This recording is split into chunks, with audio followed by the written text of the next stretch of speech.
नहीं नाराज होंदा अच्छा अच्छा मैनू इदा तू हुण शांत है सुन लो मैं हर वक्त बैठा हाँ हाँ बात साफ साफ निकल गया हाँ तो लड़दा मैं की लड़ना किस नाल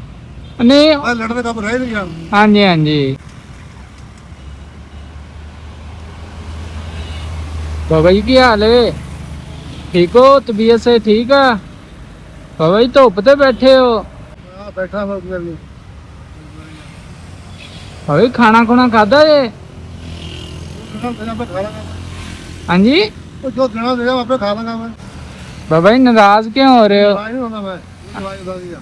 अच्छा अच्छा आवाज ही इदां दी आ ਮੈਨੂੰ ਇਦਾਂ ਲੱਗ ਰਿਹਾ ਕਿ ਤੁਸੀਂ ਲੜ ਰਹੇ ਹੋ ਮੇਰੇ ਨਾਲ नहीं नहीं मैं लड़ना किस नाल भी तबीयत से ठीक है बाबा जी ਦੀ हां ਮੈਂ ਕਿਹਾ ਤਬੀयत से ठीक ਆ अल्लाह शुक्र ਅੱਛਾ ਅੱਛਾ ਇਹਦੇ ਵਿੱਚ ਨਾ ਕੁਝ ਪੈਸੇ ਆ ਬਾਬਾ ਜੀ ਤੁਹਾਡੇ ਲਈ हां ਇਹਦੇ ਵਿੱਚ ਪੈਸੇ ਆ ਤੁਹਾਡੇ ਲਈ ਠੀਕ ਆ ਜੀ नहीं नाराज होंदा ਅੱਛਾ ਅੱਛਾ ਮੈਨੂੰ ਇਦਾਂ तू हुण शांत है सुन लो मैं हर वक्त बैठा ਹਾਂ ਹਾਂ बात साफ साफ निकल गया हाँ। तो लड़दा मैं की लड़ना किस नाल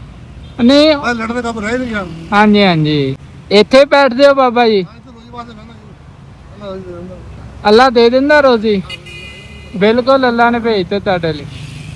बोलते हैं कि ਹਾਂ ਇਦਾਂ ਹੀ ਆ ਜੀ नहीं हो देखी मेरी खबर ਤੇ ਕਿੰਨੀ ਉਮਰ ਹੋ ਗਈ ਬਾਬਾ ਜੀ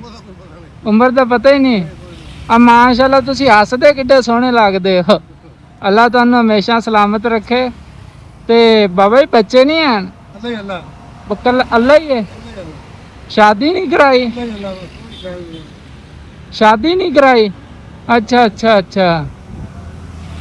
यानी अल्लाह की इबादत करी दी है बस चलो अल्लाह तुहाडे लिए आसानियां करे ठीक है बाबा जी खुश रहो आमीन आमीन